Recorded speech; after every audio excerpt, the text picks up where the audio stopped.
பரிசுத்தர் பரிசுத்தர், சேனையின் கர்த்தர் பரிசுத்தர். இதோ உம்முடைய சமூகத்தில் நாங்கள் தியானித்து வருகிற இந்த நாளின் வார்த்தைகளையும் ஆண்டவர் நீங்களுக்கு தொடர்ந்து உம்முடைய சமூகத்தில் தியானிக்க பலன் தாங்க. கர்த்தருடைய சமூகத்தில் நீ அழியாதபடிக்கு மலைக்கு ஓடிப்போன்னு சொன்னீங்க. ஒருவேளை அந்த லோத்து போகலை, ஆனால் நாங்கள் எச்சரிப்படைந்து மலைக்கு போகும்னு சொல்லி ஒவ்வொரு நாள் தியானிச்சுட்டு இருக்கோம். எங்களோடு பேசுங்க. இந்த நாளோட பரிசுத்த ஆவியில் இடைப்படுங்க. தேவ பிள்ளைகள் உங்கள் சத்தம் கேட்கணும். தேவ பிள்ளைகள் சித்தம் செய்யணும். ஆண்டவர் வசந்தி கேட்குற பிள்ளைகள் மந்தம், தூக்கமாய்கள், விளைவின எதுவும் நெருங்கியோட அடிக்கத்தில் வேல் எடுத்து காத்துக்கொள்ளும். அனல் மூட்டி விடும், வசனத்தால் நிரப்பும். கேட்கிற பிள்ளைகளையும் சொல்லுகிற அடிமை பலப்படுத்தும். மீட்பர் இயேசுவின் மூலம் விடுகிறோம் நல்ல பிதாவே, ஆமென். ஹல்லேலூயா. கர்த்தருடைய நாமம் மகிமைப்படுவதாக. நீ அழியாதபடிக்கு மலைக்கு ஓடிப்போ என்று சொல்லி கர்த்தர் அருமையான லோத்திட்டு சொன்னார். லோத்தோ அதற்கு கீழ்ப்படியவில்லை. இன்றோ வார்த்தையை கேட்கிற நாம் ஒவ்வொருவரும் கீழ்ப்படி நடக்கும்படியாக கர்த்தர் விரும்புகிறவராக இருக்கிறார். ஹல்லேலூயா.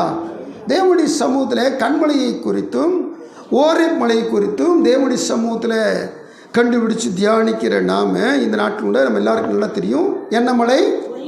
ஒலிவ மலை. ஒலிவ மலை குறித்து தேவனாய் கர்த்தர் இதோடு நம்மோடு பேசுகிறவராக இருக்கிறார். ஒலிவ மலைன்னு சொன்னால் அப்படி ஒரு பெரிய விசேஷம் அப்படின்னு சொல்லி நீங்கள் நினச்சிட்டு நீங்கள் தயங்கிட்டு இருக்க வேண்டாம். தேவனுடைய சமூகத்தில் ஆண்டுடைய வார்த்தை சொல்கிறது, இந்த ஒலிவ மலையில் இருந்து தான் கர்த்தர் அதிகமாக ஜெபித்தார். ஆமென். ஒலிவ மலை கர்த்தருக்கு அது ஜெப மலை. ஆமென். கர்த்தருக்கு ஸ்தோத்திரம். இந்த ஒலிவ மலை அனுபவம் என்பது நம்முடைய வாழ்வில் இல்லாவிட்டால் நாம் அழிவுக்கு விலக்கி தப்பித்து கொள்ள முடியாது. அப்போது ஒலிவ மலை அனுபவம் என்பது ஒவ்வொருடைய வாழ்விலும் நிச்சயமாய் காணப்பட வேண்டும். ஜெபிக்காம ஒருத்தன் கிறிஸ்தவன் சொல்லவே முடியாது, சொல்லவும் கூடாது. ஜெபிக்கிறவன் தான் கிறிஸ்தவன், ஜெபிக்கிறவங்க தான் கிறிஸ்தவங்க. அப்போது ஜெபமில்லாத வாழ்வு அது ஒன்றுக்கும் பிரயோஜனம் இல்லாத வாழ்வு. நாம் ஒவ்வொரு தேவனுடைய சமூகத்தில் ஜெபிக்கிறவர்களாய் காணப்பட வேண்டும். எத்தனை பேர் ஆமென் சொல்கிறீங்க? நல்லா கவனிங்க தம்பிகள்லாம் கேளுங்க. உங்களை ஒரு வார்த்தை தொட்டுச்சினாலும் சரி, ஒரு வார்த்தை உற்சாகமாக ஆவியான பேசினாலும் சரி, என்ன சொல்ல தெரியுமா? எப்படி சொல்லணும்? ஆமென். எப்படி சொல்லணும்? ஹல்லேலூயா. தம்பிகள் மாத்திரமா? தங்கைகள் எல்லா சகோதர சொல்லும். நீங்கள் இந்த உற்சாகம் அந்த வார்த்தை கேட்குற பொழுது மேலும் மேலும் பரிசுத்த ஆவியான அசைவாடுறதுக்கு ஈஸியாக இருக்கும். நீங்களே மப்பும் மந்தாரமாக இருந்தீங்கன்னா அப்புறம் நம்ம சொல்கிறது போல் பிரசிங்கர் அல்லது பாஸ்டர் அவர் உறக்கத்தில் போயிடுவார். நல்லதா? என்ன ஜெபா பாஸ்டர் வரைக்கும் நம்ம சந்தோஷமாக இருக்கின்றியா? ஹல்லேலூயா. ஒலிவ மலை என்பது ஜெபத்தின் அனுபவத்தை குறிக்கிற ஒரு மலை. கர்த்தருக்கு ஸ்தோத்திரம். நீங்கள் எங்கள் வசனத்தை வாசித்து பாருங்கள். நம்ம வாசித்த அதிகாரம் 21ஆம் அதிகாரம், அதில் 5ஆம் வசனத்திலிருந்து ஏறத்தாழ 37ஆம் வசனம் வரைக்கும் ஆண்டவர் கடைசி காலத்தில் நடக்கிற சம்பவத்தை குறித்து, வருங்காலத்தில் நடக்கிற சம்பவத்தை குறித்து சொல்கிறார். அதில் ரெண்டும் கலந்துருக்கும். அதாவது எருசலேமுடைய அழிவும் சொல்லுவார். அது கிபி 70 நடந்தது, அதோட முடிஞ்சிட்டு அந்த சம்பவத்தை சேர்த்து சொல்லுவார். ஒரு கல்லின் மேல் ஒரு கல் இராதபடிக்கு நடக்க போகிற சம்பவத்தை, அது கிபி 70 நடந்து முடிஞ்சிட்டு அதுக்கடுத்து பின்னாடி நம்ம சாட்சி வாழ்வு வாழ வேண்டியதை பின்னாடி காரில் சொல்லுவார். அந்தி கிறிஸ்து ஆட்சி, அந்த உலகத்தின் முடிவு காலம், இது வரைக்கும் ஆண்டவர் கடைசி கால சம்பவங்களை சொல்லிட்டு வர்றார். இப்படி சொல்லிட்டு வந்துட்டு இவன் 36ஆம் வசனத்தை சொல்கிறார், ஆகையால் இனி சம்பவிக்க போகிற இவைகளுக்கெல்லாம் நீங்கள் தப்பி. 19:17 ஞாபகம் வச்சுங்க. ஆதியாகமம் என்ன சொல்லிச்சாங்க? நீ அழியாதபடிக்கு நீ தப்பிக்கன்னா மலைக்கு ஓடிப்போ. இங்கே வார்த்தை சொல்லுது, நீங்கள் தப்புன்னு சொன்னால் இந்த சம்பவிக்க போகிற இவைகளுக்கெல்லாம் நீங்கள் தப்புன்னு சொன்னால் மனுஷனுக்கு முன்பாக நிற்க பாத்திரங்கள் என்ன பண்ணுறதுக்கு எப்பொழுதும் ஜெபம் பண்ணி விழித்திருங்கள். அல்லேலூயா. கர்த்தருக்கு ஸ்தோத்திரம். ஆபத்து வர நேரத்தில் ஜெபம் பண்ணுங்கன்னு எழுதியிருக்குதா? ஆண்டவர் அப்படி சொன்னாரா? இல்லை. ஆண்டவர் என்ன சொல்றாரு? எப்பொழுதும் ஜெபம் பண்ணி விழித்திருங்கள். ஒரு உணர்வோடு காணப்படுங்கள். விழித்திருங்கன்னா கண்ணை முழிச்சிட்டே இருக்குது அப்படி ஒன்று எண்ணத்தோடுங்க, அப்படி ஒன்று நினச்சிட வேண்டாம். ஹல்லேலூயா. உங்கள் எண்ணத்தில் ஜெப சிந்தை இருந்துக்கிட்டே இருக்கணும். உங்கள் வாழ்வில் ஜெபாவி எப்போது இருந்துக்கிட்டே இருக்கணும். ஆண்டவருக்கும் நமக்கு ஒரு உள்ள தொடர்பு தான் ஜெபம். அந்த தொடர்பு எப்போதுமே இருந்துக்கிட்டே இருக்கணும். அதைத்தான் கர்த்தர் சொல்கிறார். அடுத்த வசனம் வாசிக்கும் பொழுது, அவர் பகற்காலங்களில் தேவாலயத்தில் உபதேசம் பண்ணி கொண்டிருந்து ராக்காலங்களில் வெளியே போய் ஒலிவமலை எண்ணப்பட்ட மலையிலே தங்கி வந்தார். கர்த்தருக்கு ஸ்தோத்திரம். அப்போது ஆண்டவர் இந்த பின்னாடி நம்ம வாசிக்க போகிறோம். இந்த ஒலிவமலையில் பார்த்தீங்கன்னா ஒரு நாள் முழுவதும் தங்கியிருந்ததை பார்க்குறோம். எதற்காக? தூங்குறதுக்காக இல்லை, ஜெபிக்கிறதுக்காக. நல்ல ஒரு டெசிஷன், நல்ல ஒரு தீர்மானம் எடுக்கிறதுக்காக ஒரு இந்த ஒலிவமலையில் ராத்திரி முழுவதும் ஜெபித்தார். கர்த்தருக்கு ஸ்தோத்திரம். அப்போது ஆண்டு பாருங்கள், எருசலேமுக்கு வந்துட்டாருனாவும் அவர் என்ன சொன்னால், பகலில் தேவனுடைய ஆலயத்தில் இருப்பார், இரவில் ஒலிவமலையில் இருப்பார். நீங்கள் வேதவசனம் வாசிக்கும் பொழுது இந்த ஒலிவமலை குறித்து ஏறத்தாழ பழைய ஏற்பாட்டில் 2 முறை சொல்லப்பட்டு நான் நினைக்கிறேன். அதுக்கு மேலே மிஞ்சிருந்தால் நீங்கள் என்னைக்காவது நீங்கள் என்ன செய்யலாம், 2 முறைக்கு மேலே அந்த ஒலிவமலை பழைய ஏற்பாட்டில் சொல்லப்பட்டிருக்குது. அப்படி சொல்லி நீங்கள் என்ன செய்யலாம், இதில் பதிவு செய்யலாம். நல்லா கவனிச்சுக்குங்க. 2 முறை பழைய ஏற்பாட்டில் ஒலிவமலை சொல்லப்பட்டிருக்குது. 1வது முறை இந்த தாவீது என்ன செய்யறான், மகனுக்கு தப்பிச்சு ஓடுறான். அரண்மனையிலேருந்து மகன் என்ன செய்ய போகிறான், ராஜா வந்து அவன் ஆளுகை செய்ய போகிறான். அதனால் மகனுக்கும் அவனுடைய படைக்கும் தப்பிச்சு என்ன செய்யறான், ஓடுறான். அப்படி ஓடும்போது அவன் ஏறுற மலை தான் ஒலிவமலை. அல்லேலூயா. அப்படி இந்த ஒலிவமலையில் ஏறும்போது 2 சாமுவேல் 15ஆம் அதிகாரம் 30, 31, 32 இந்த வசனங்களை வாசிக்கிறோம். இந்த ஒலிவமலையில் ஏறும்போது அவன் ஜெபிச்சுக்கிட்டே ஏறுறான். வாசிக்கலாமா? மூடி ஒலிவமலையின் மேல் ஏறி போனான். இப்போ அவன் செய்கிற காரியம், அடுத்து அவன் நடைமுறை காரியம் பாருங்க. வாசிங்க.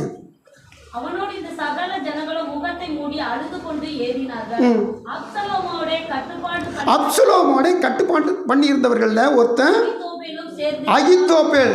இவன் பெரிய ஆலோசனைக்காரன். அவனும் இந்த தாவீது கூட இந்த அப்சலோமோட இருக்கான்னு சொல்லி தாவீது தெரிஞ்சதுனால இப்போ ஒரு ஜெபம் பண்ணுறான். நல்லா கவனிங்க.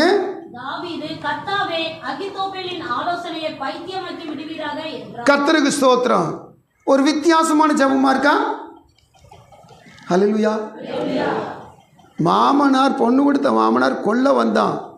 ஆனால் கொல்ல வந்தவனுக்கு இவன் என்ன செஞ்சான், உயிர் பிச்சை கொடுத்து அனுப்புனான். எத்தனை பேர் விளங்குது? இவனை கொல்ல வந்தான், ஆனால் இவன் என்ன செஞ்சான், கர்த்தர் அவனை இவன் கையில் ஒப்பு கொடுத்தப்ப அவனுக்கு 2 முறை உயிர் பிச்சை கொடுத்து பொழைச்சிட்டு போன்னு நினைச்சான், அனுப்பிச்சி விட்டான். அவனை கொல்லலை, அவனுக்கு இறக்க பாராட்ட அனுப்பிச்சிட்டான். ஆனால் இங்கே ஒரு ஜெபம் பண்ணுறது, ஒரு முக்கியமான ஜெபம். என்ன ஜெபம்? அகித்தோப்பேலின் ஆலோசனையை பாருங்க. இப்படியெல்லாம் தாவீது ஜெயிப்பாருன்னு கூட நீங்கள் நினைப்பீங்க. ஆனால் அந்த ஜெபம் ஜெபிச்சு தான் ஆகணும். அல்லேலூயா. கர்த்தருக்கு ஸ்தோத்திரம். ஏன்னா அகித்தோப்பேல் தாவீதுக்கு ஒரு ஆலோசனை சொன்னான், அது சூப்பர் ஆலோசனை. ஆனால் இந்த தாவீது ஜெபிக்க போய் தான் தாவீது தலை தப்பிச்சிச்சு. இல்லாட்டா அகித்தோப்பேல் சொன்ன ஆலோசனைப்படி அப்சலோம் வந்திருந்தா அவங்க அப்பா அன்னைய செத்துருப்பான். ஆனால் கர்த்தருடைய சித்தம் இன்னொன்று இருக்குது, அது என்னாலும் நிறைவேறாமல் போகாது. ஆனால் என்ன சொல்லி நம்ம செபிச்சுக்கிட்டு இருக்கோம். அல்லேலூயா. நாம் தலை தப்பிக்கணும்னா தப்பி மலைக்கு போயிடும். இப்போ இந்த மலை என்பது செபிக்கிற ஒரு மலை. தாவீது அன்னைக்கு ஜெபித்த மலை. இந்த வசனத்தை வாசித்து முடிச்சிடலாமா?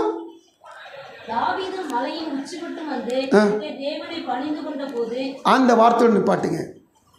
என்ன செஞ்சா தாவீது? எந்த மலை? ஒலிவமலை. ஒலிவமலையில் வெறுங்காலோட போகிறான்.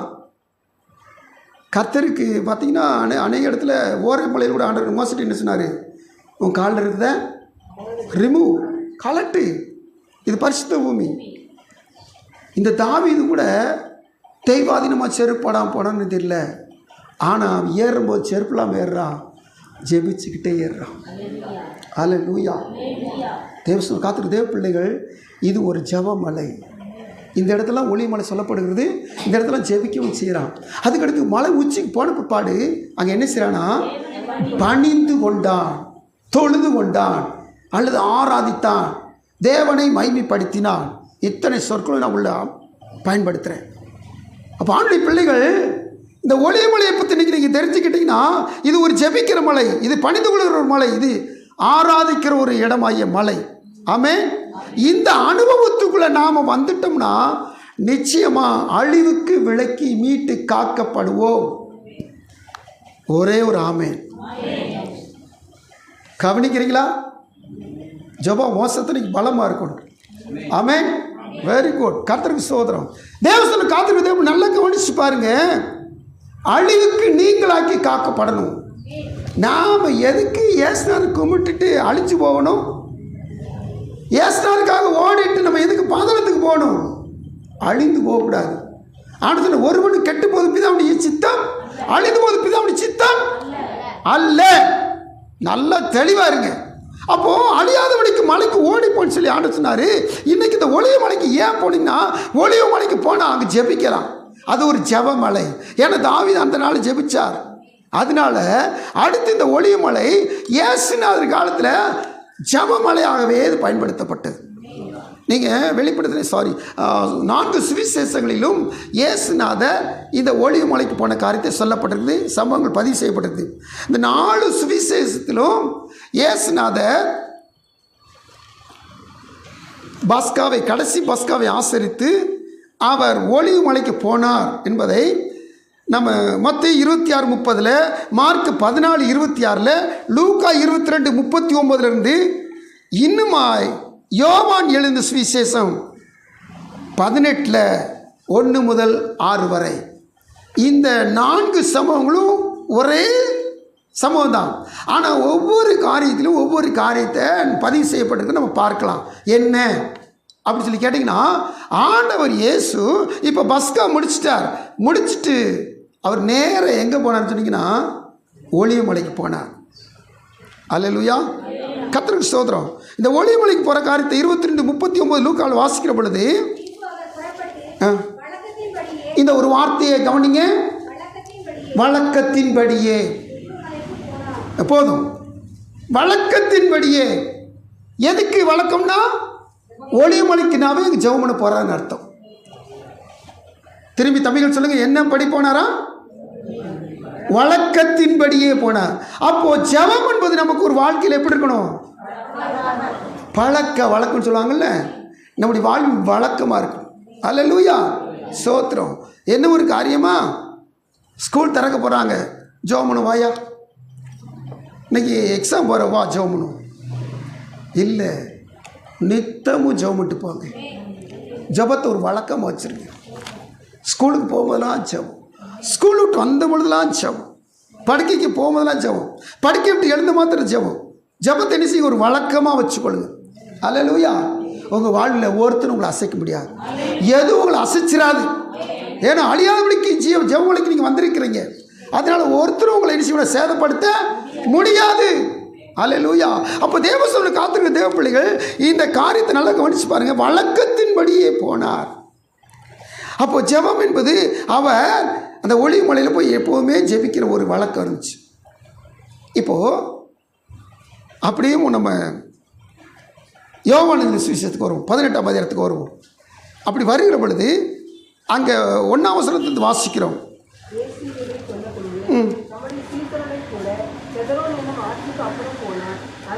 இங்கே ஒளிய மலை போட்டிருக்காது பாருங்க.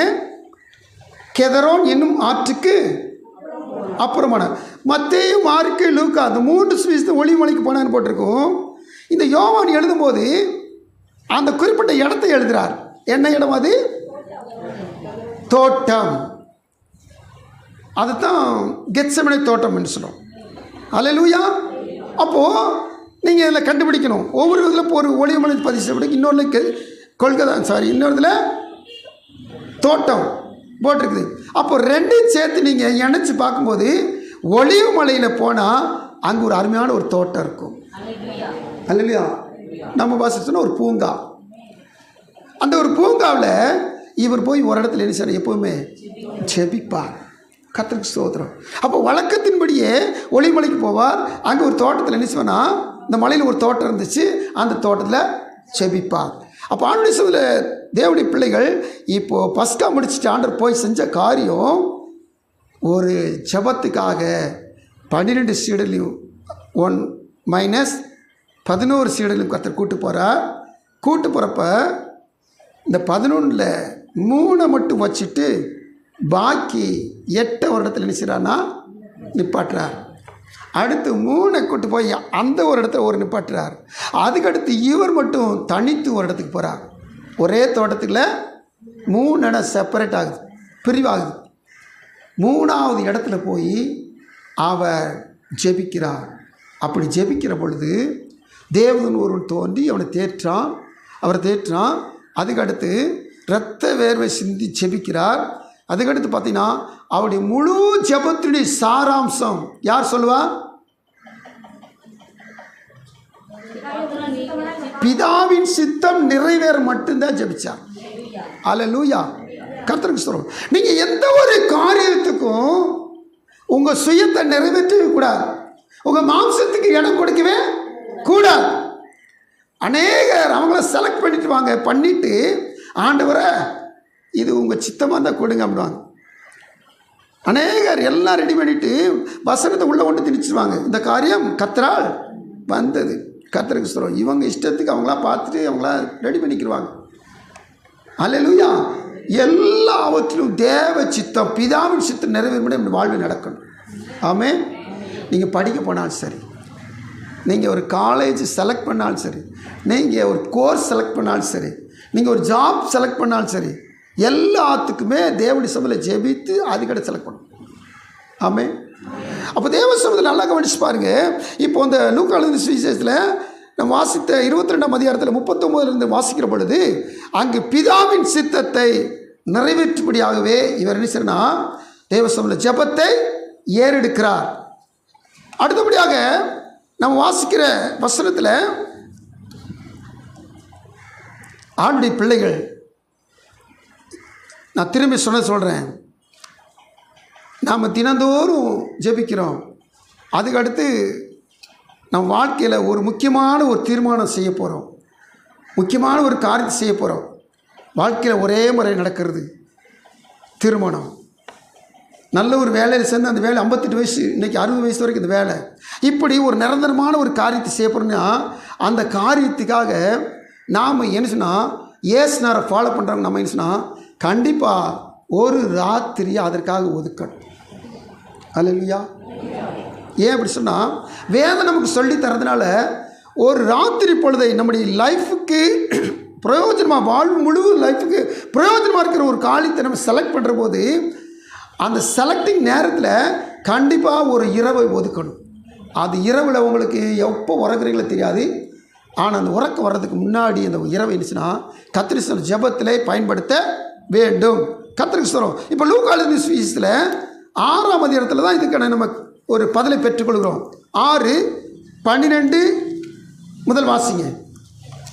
அந்நாட்களிலே அவர் ஜெபம் பண்ணும்படி ஒரு மலையின் மேல் ஏறி ரா முழுவதும் தேவனை நோக்கி ஜெபம் பண்ணி கொண்டிருந்தார். ஹல்லேலூயா. ரா முழுதும் தேவனை நோக்கி ஜெபம் பண்ணி கொண்டிருந்தார். தொடர்ந்து பொழுது விடிந்த போதே அவர் தம்முடைய சீஷர்களை வரவழைத்து அவர்கள் 12 பேரை தெரிந்து கொண்டு அவர்களுக்கு அப்போஸ்தலர் என்று பெயரிட்டார். ஹல்லேலூயா. அப்போ இருக்கிறவங்க எல்லாருமே சீடர்கள், தெரிந்து கொண்டவர்கள் 12 பேர் அப்போஸ்தலர்கள். இருக்கிற எல்லாருமே சீடர்கள் தான். அதாவது பின்பற்றுறாங்கள மகதல மரியாள், அவங்களும் சீடர்கள் ஒருத்தவங்க தான். ஆனால் அப்போஸ்தலர் யாருன்னு சொல்லி கேட்டிங்கன்னா தெரிந்து கொள்ளப்பட்ட 12 பேர். நல்லா கவனிங்க. இந்த 12 பேரை கர்த்தர் செலக்ட் பண்ணுறதுக்கு ஒரு இரவு முழுதும் செபித்தார். கர்த்தருக்கு ஸ்தோத்திரம். நீங்கள் ஆண்டுடைய ஊழியத்துக்கு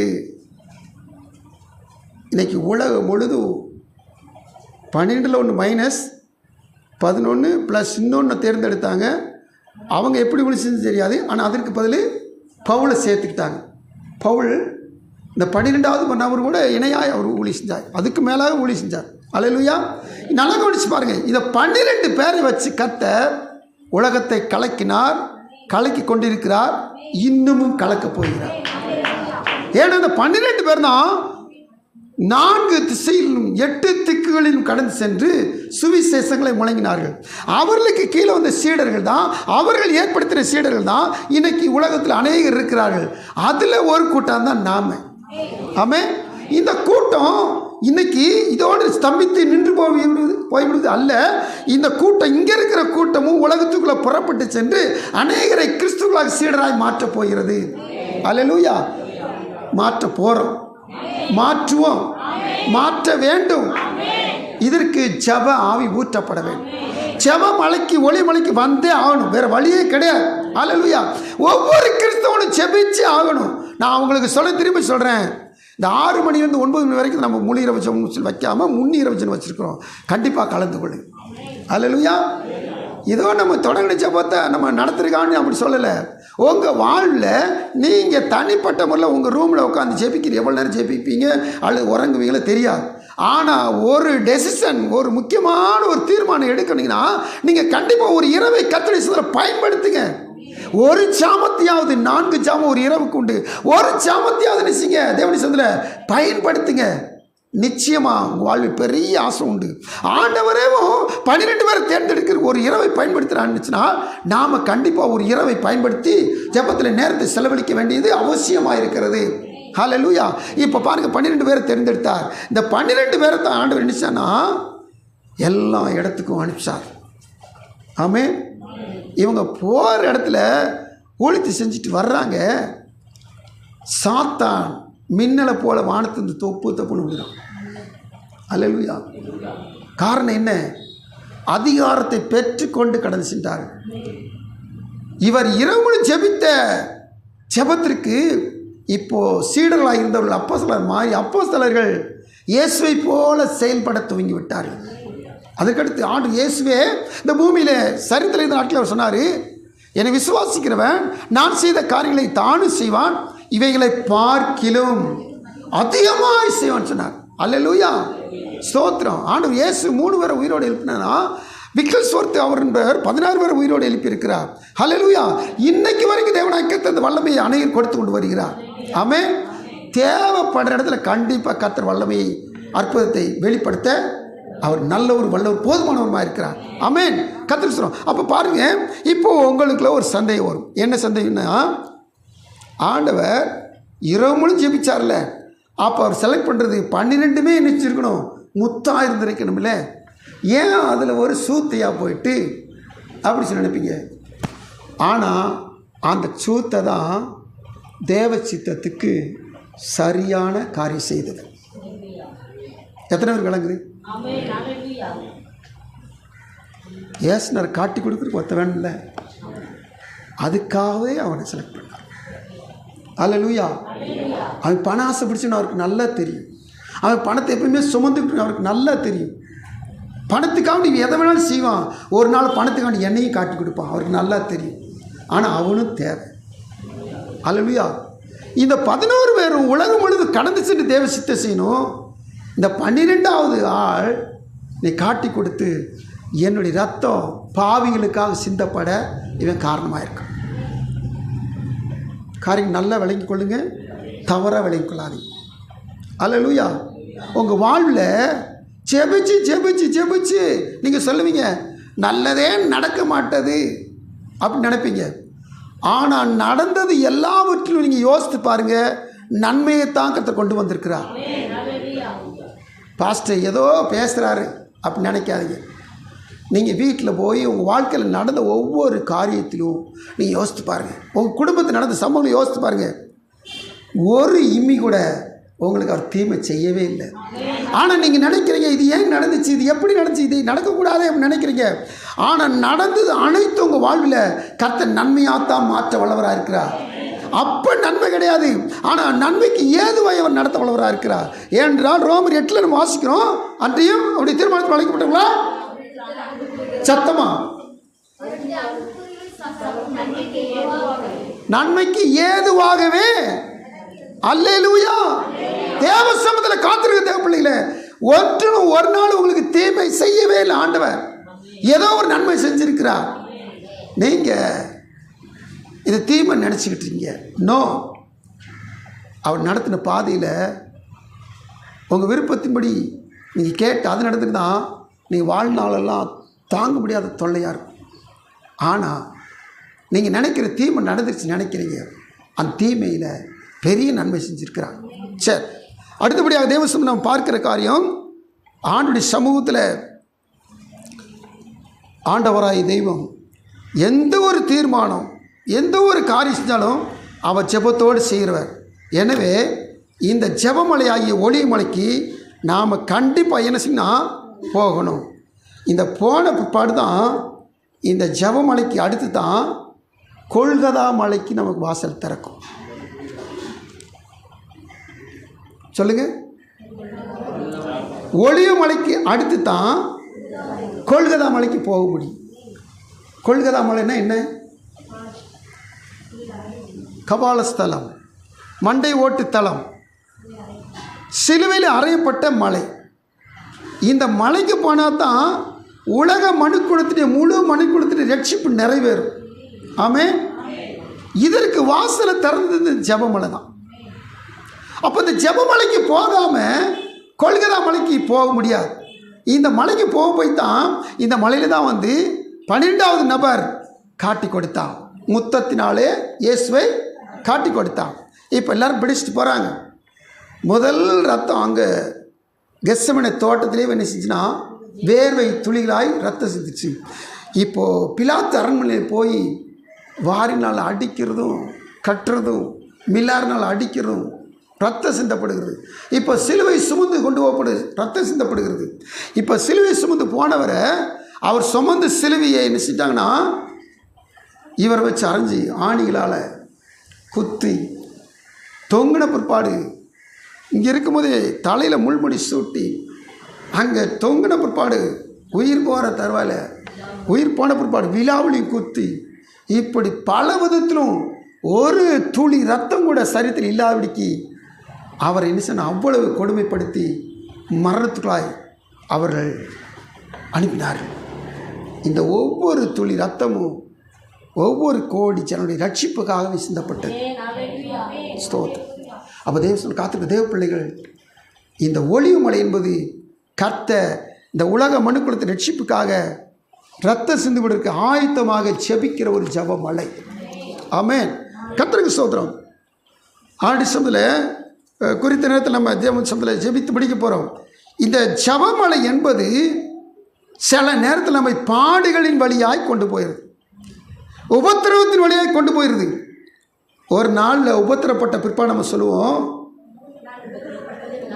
சத்தமா, நான் உபத்திரப்பட்டது நல்லது, அடுத்து அதனால் உமது பிரமாணங்களை கற்றுக்கொண்டேன். பாடுகள் தான் உங்களை வசனத்தை கற்றுக் கொடுக்கும். பாடுகள் இல்லாமல் வசனத்தை கற்றுக்கொள்ள முடியாது. அல்லேலூயா, ஸ்தோத்திரம். அந்த வசனம் வாழ்ந்த ஜீவன், இந்த ஜீவன் வேணும், பாடுகள் வேணும்.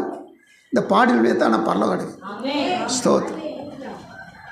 பாடு இல்லாமல் யாருக்கும் பரலோகம் கிடையாது. உபத்திரம் இல்லாமல் அந்த உன்னதம் கிடையவே கிடையாது. ஆமென். கர்த்தருக்கு ஸ்தோத்திரம்.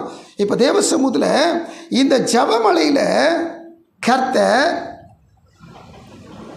ஜெபிச்ச ஜெபம் அவர் சொன்ன தீர்க்க தரிசனம் நிறைவேறதுக்கு ஒரு உந்துதலாக இருந்தது. என்ன தீர்க்க தரிசனம்? அநேக காரியங்கள் சொன்னார். அதில் ஒரே ஒரு காரியத்தை நான் உங்களுக்கு சொல்கிறேன். யோவான் 12ஆம் அதிகாரம் 24-25 வாசிங்க.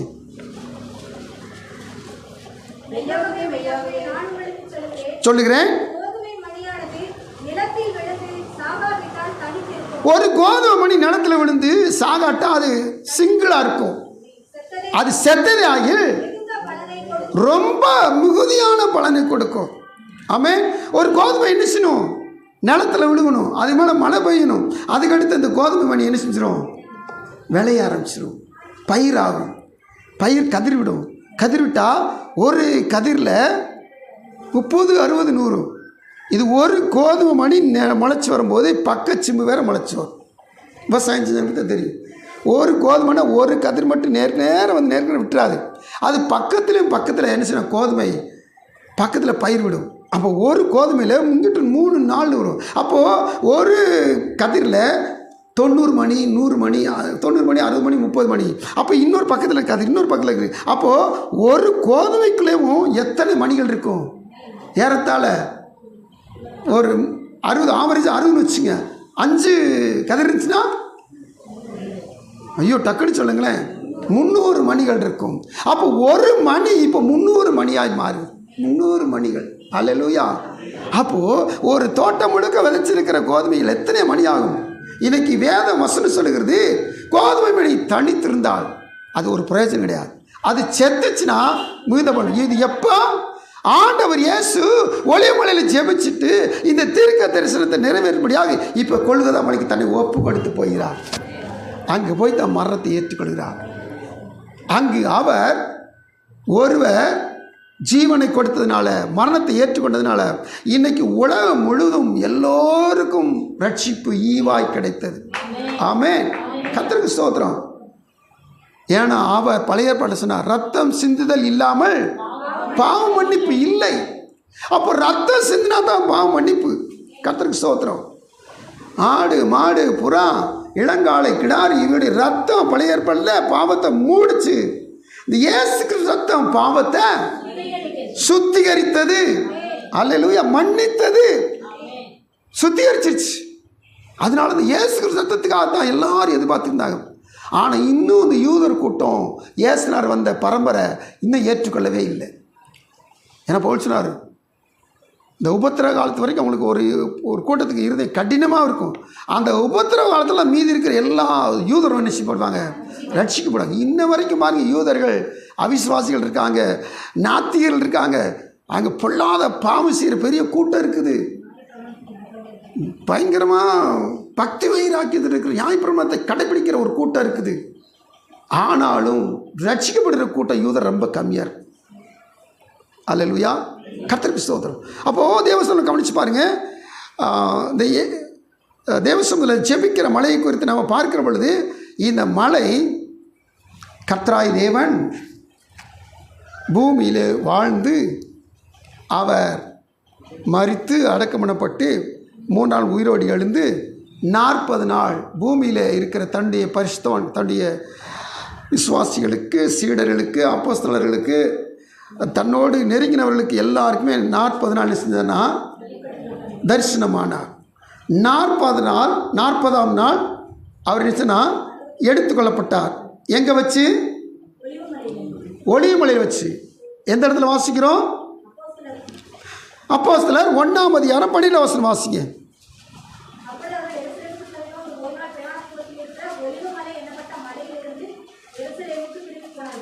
அதாவது இதை ஏன் வாசிக்கணும்னா, அந்த ஒளிமலையில் இவர்கள் பார்த்து கொண்டிருக்க பொழுது ஒரு மேகத்தின் மறைவிலே அவர் என்ன சொன்னால் எடுத்துக்கொள்ளப்பட்டார். இப்போ அவங்க ரிட்டர்ன் ஆகிற காரியத்தை சொல்லப்படுது. அப்போது இந்த இடத்த மென்ஷன் பண்ணுறதுக்காண்டி லூக்கா எழுதுகிறார். எந்த இடம்? ஒளிமலையிலேருந்து திரும்பி என்ன செய்யணும், ஒரு ஓய்வு நாள் பிரயாண தூரமான ஒளிமலையிலேருந்து திரும்பி எருசலேம் போய் அங்கே வாசம் செய்கிறாங்க, தங்கிறாங்க. அல்லேலூயா. அங்கே வச்சுட்டு அவங்க கேட்குறாங்க, ஆண்டவர் ராஜ்யத்தை இஸ்ரவேலுக்கு இப்பொழுது திருப்பி கொடுப்பீரான்னு கேட்குறாங்க. அது பிதாவுக்கு அடுத்த காரியத்தை பற்றி நீங்கள் கவலைப்பட அவசியமே இல்லைன்ட்டார். அப்போது இப்போ பேசிக்கிட்டே கைகளை உயர்த்தி அவங்களை ஆசீர்வதிக்கிறார். ஆசீர்வதிச்சுட்டு ஆசீர்வதிச்ச வாக்கிலே என்ன செய்கிறான்னா பரத்துக்கு எடுத்துக்கொள்ளப்படுகிறார். அப்போ அவர் எடுத்துக்கொள்ளப்படுகிற மலை எந்த இடத்துல அதிகமாக ஜெபிச்சாரோ அந்த இடத்துல தான் அவர் எடுத்துக்கொள்ளப்பட்டார். அல்லேலூயா. ஸ்தோத்திரம். நமக்குள்ள ஒரு வெளிப்பாடு, பெரிய வெளிப்பாடு கிடையாது. கர்த்தருக்கு ஸ்தோத்திரம். நீங்கள் எந்த இடத்த ஜெபிக்கிற இடமா அதையும் பயன்படுத்துகிறீங்களோ, ஒரு வேளை கர்த்தர் வரைய லேட் ஆச்சுன்னா ஒரு வேளை அந்த ஜெபிக்கிற இடத்துலேருந்து கூட நம்மை கர்த்தர் எடுத்துக்கொள்ள வர்றாங்க. அல்லேலூயா. ஸ்தோத்திரம். ஒரு இடத்த ஜெப இடத்துன்னு வச்சுருப்பீங்க, ஏதாவது ஒரு மூலையை வச்சுருப்பீங்க. அல்லேலூயா. ஸ்தோத்திரம். நீங்கள் எந்த இடத்துல அதிகமாக ஜெபிக்கிறீங்களோ அந்த இடத்துல இருந்து கர்த்தர் அவர் எடுத்துக்கொள்ளப்பட்டது போல நம்ம எடுத்துக்கொள்ள வல்லவரார். ஸ்தோத்திரம். ஏன்னா ஜெப ஆவி அங்கே ஊற்றப்பட்டு ஜெப பிரசனங்க எப்போ இருக்குது. அல்லேலூயா. நீங்கள் போன மாத்திரத்தில் ஒரு ஜெப ஆவி உங்களை தெரியாமல் ஒரு பிரசனம் வரும். அல்லேலூயா. கர்த்தருக்கு ஸ்தோத்திரம். சரி, இப்போது பழைய ஏற்பாட்டில் இன்னொரு இடத்துல ஒளிமலை சொல்லப்பட்ட சொன்னேன். யாராவது சொல்ல முடியுமா?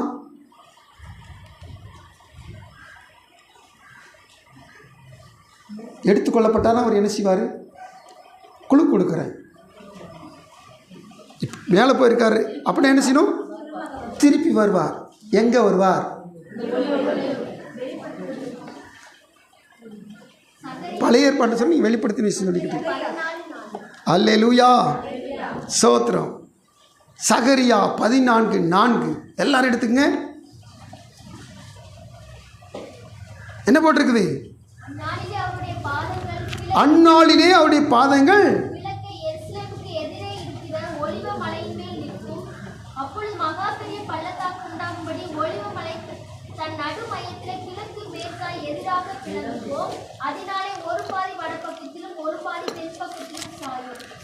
இப்போ ஆண்டவர் இயேசு எங்கே இறங்கி வருவான்னு தெளிவாயிடுச்சா?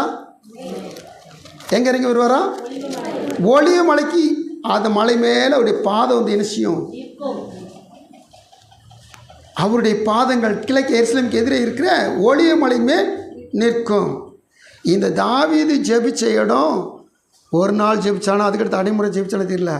ஆனால் இயேசுநாதர் ஜெபித்து கொண்டே இருந்த இடம், இயேசுநாதர் எடுத்துக்கொள்ளப்பட்ட இடம். திரும்பி ஒரு நாள் இயேசுநாதர் அந்த இடத்துல தான் இறங்கி வரப்போகிறார். அந்த தூதர்கள் என்ன சொன்னாங்க அன்னைக்கு? எடுத்துக்கொள்ளப்பட்ட அன்னைக்கு, கலிலேயராகிய மனுஷரே நீங்கள் வானத்தை ஏன் தொடர்ந்து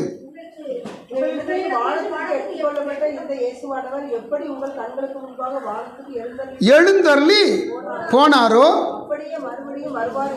அல்லேலூயா. அப்படியே மறுபடியும் அதே ஒளிவு மலையில் அவருடைய பாதங்கள் வந்து நிற்கும். அப்போ அந்த ஒளிவு மலை என்ன செய்யுமா? கிழக்கு மேற்காக ரெண்டாக பிளந்துடும். ஒன்று தெற்கு பக்கம், இன்னொன்று வட பக்கம், ரெண்டாக சரிஞ்சிடும். அல்லேலூயா, ஸ்தோத்திரம். இது நடக்க போகுது, இது நடக்க போகுது. கர்த்தருக்கு ஸ்தோத்திரம். நல்லா கவனிச்சுங்க. பெரிய பெரிய 5 ஸ்டார் ஹோட்டலாம் மலைகளை கட்டுவாங்க. கர்த்தருக்கு ஸ்தோத்திரம். கொடைக்கானலில் போய் பார்த்தீங்கன்னா பெரிய பெரிய வெளிநாட்டுக்காரங்க தான் ஹோட்டல் கட்டுவாங்க. அப்படி ஹோட்டல் கட்டுறதுக்கு ஒளிவு மலையில் பார்த்துருக்குறாங்க. அப்போது ஜாக்கிரபி, இந்த பூகோள ஆராய்ச்சியாளர் சொல்கிறாங்க, இதில் கட்டிடாதீங்க, கட்டினா இந்த ஒளிவு மலை பிளக்க போகுது ஒரு நாளில். ஸ்தோத்திரம். சகரியா என்னைக்கு சொன்னார்? கேமுவில் சொன்னார் சகரியா. இன்றைக்கி ஒளிவு மலையில் ஸ்டார் ஹோட்டலில் கட்டலான்னு பார்த்தா கட்டக்கூடாது. என்ஜினியர் வேணான்ட்டார். காரணம், என் இயேசுனார் அந்த மலையில் தான் வந்து நிற்பார்.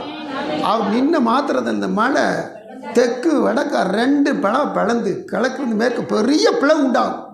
இந்த கிழக்குலேருந்து மேற்கு வரைக்கும் ஒரு பெரிய பிளவு உண்டாகும். அல்லேலூயா, ஸ்தோத்திரம்.